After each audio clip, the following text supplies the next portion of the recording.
तो चलिए आपको हम बायोलॉजी में ले चलते हैं। बायोलॉजी में बायोमोलिक्यूल्स चैप्टर अभी आपको चल रहा है। बायोमोलिक्यूल्स में क्या लिखा है? Living beings monosaccharide exist in capital D form. पहले आपको बताना चाहिए कि लिविंग बीइंग जितने भी चाहे प्लांट्स हो, एनिमल्स हो, जिससे सजीव वस्तु करते हैं, उसमें मोनोसेकेराइड जितने भी उसको किस फॉर्म में पाया जाता है जी? कैपिटल डी फॉर्म में। पिछले क्लास में मुझे चेक करना बताए थे, सिखाए थे कि कोई भी मोनोसेकेराइड कब कैपिटल डी फॉर्म में पाया जाएगा, कब कैपिटल एल फॉर्म में पाया जाएगा, कैसे चेक करते हैं बताए थे ना। एसिमेट्रिक कार्बन एटम पहले पहचान लेंगे, सबसे दूर वाला एसिमेट्रिक कार्बन, उस पर देखेंगे OH ग्रुप अगर दाहिना साइड लगा हुआ है कैपिटल डी फॉर्म में, बायां साइड लगा है तो कैपिटल एल फॉर्म में। पर लिविंग बीइंग्स जितने भी मोनोसेकेराइड एग्जिस्ट करते हैं किस फॉर्म में पाए जाते हैं? कैपिटल डी फॉर्म में, एक्सेप्ट एल एरेबिनोज, सिर्फ किसको छोड़ के? एल एरेबिनोज छोड़ के, क्योंकि एल एरेबिनोज ऐसा मोनोसेकेराइड है जहाँ पे क्या होता है? मोनोसेकेराइड एल फॉर्म में पाया जाता है।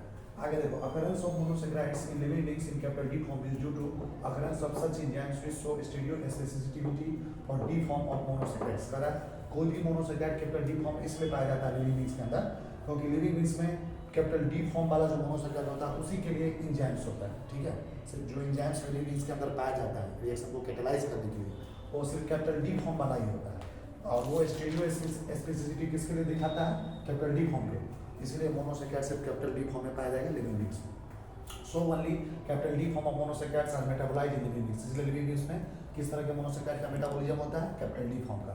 कैपिटल डी और L form of monosaccharides don't specify their optical behaviour, that is dextro laevorotatory behaviour. देखो कह रहा है कोई भी मोनोसेकेराइड अगर कैपिटल डी फॉर्म में है या कैपिटल एल फॉर्म में, ये ऑप्टिकल बिहेवियर को रिप्रेजेंट नहीं करता। ऑप्टिकल बिहेवियर क्या होता है? दो तरह का ऑप्टिकल बिहेवियर होता है, एक को कहते हैं डेक्स्ट्रो रोटेटरी और एक को क्या बोलते हैं? लिबोरोटरी।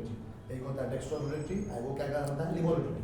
कोई मोनोसेकेराइड कैपिटल डी फॉर्म है या कैपिटल एल फॉर्म में, उसका वो डेक्स्ट्रो रोटेटरी है या लिबोरोटरी उसको इंडिकेट नहीं करता है। आगे देखो, to indicate their optical behaviour a symbol plus और small D has to be used for dextrorotatory. अगर मान लो ऑप्टिकल बिहेवियर को रिप्रेजेंट करना है, तो अगर मान लो डेक्स्ट्रो रोटेटरी में कोई है, कहेंगे कोई मोनोसेकेराइड डेक्स्ट्रो रोटेटरी फॉर्म में पाया जाता है, तो उसके लिए क्या सिंबल इस्तेमाल करेंगे? प्लस या स्मॉल डी।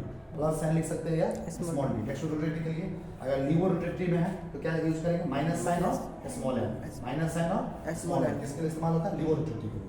फॉर एग्जांपल, जैसे एग्जांपल उदाहरण से समझा रहा है, capital D glucose is dextro. जैसे एग्जांपल, जैसे तुमको पता है कैपिटल डी ग्लूकोज जो होता है वो हमेशा डेक्स्ट्रो रोटेटरी फॉर्म में पाया जाता है। किस फॉर्म में पाया जाता है जी? Dextrorotatory. It has to be indicated, it should be represented as a capital D plus glucose. देखो capital D plus glucose dextrorotatory होता है, तो कैपिटल डी ग्लूकोज हुआ GLC ग्लूकोज को सोचना, देखो ब्रैकेट में प्लस साइन क्या बताएगा? ये डेक्स्ट्रो रोटेटरी बिहेवियर को रिप्रेजेंट कर रहा है।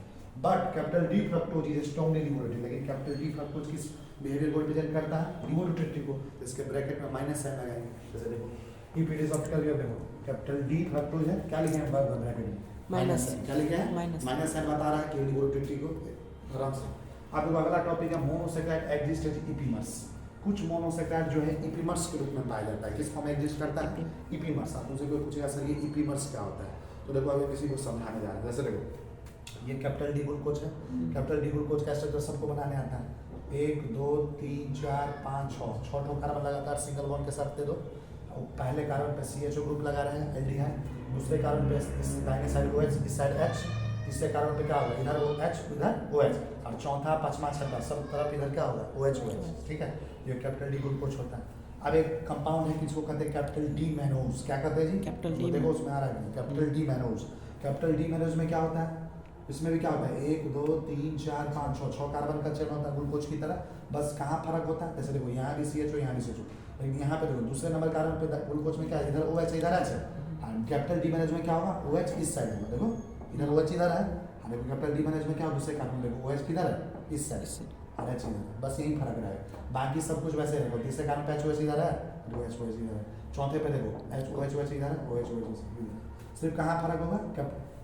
दूसरे नंबर कार्बन पे। इधर एक और कंपाउंड है कैपिटल डी गैलेक्टोज। क्या है जी? देखो कैपिटल डी गैलेक्टोज में क्या होता है? सब कुछ वही रहता है ग्लूकोज की तरह, सिर्फ कहाँ फर्क आता है? चौथे नंबर कार्बन पे। कहाँ फर्क आता है? चौथे नंबर पे। देखो यहाँ पे CHO है, इधर भी देखो OHS है, देखो जैसा ये है HOH, देखो यहाँ भी। लेकिन चौथे नंबर कार्बन देखो OH इधर है, H है। लेकिन कैपिटल डी गैलेक्टोज में क्या होगा? OH इधर होगा, देखो है ना, ये वाला इधर लाना चाहिए लेकिन इधर आ रहा और H इधर आ गया।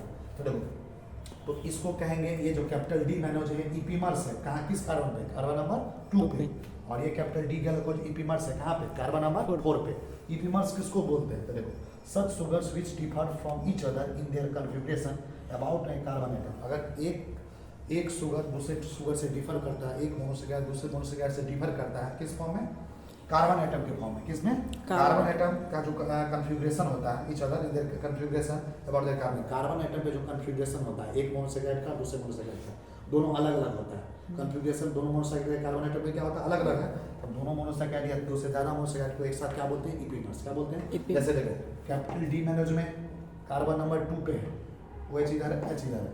और देखो इसमें देखो यहाँ पे फर्क क्या है? गैलेक्टोज में कैपिटल कार्बन नंबर 4 पे कन्फिग्रेशन इसका अलग कहाँ है? कार्बन नंबर 4 पे। इसमें कैपिटल डी गैलेक्टोज में, कैपिटल डी मैनोज पे कहाँ पे कन्फिग्रेशन अलग है? कार्बन नंबर 2 पे। तो कहेंगे कि कैपिटल डी जो ग्लूकोज है इसका 2 इपीमर्स है। कितना इपीमर्स है? 2। कैपिटल डी ग्लूकोज है, कितना इपीमर्स है?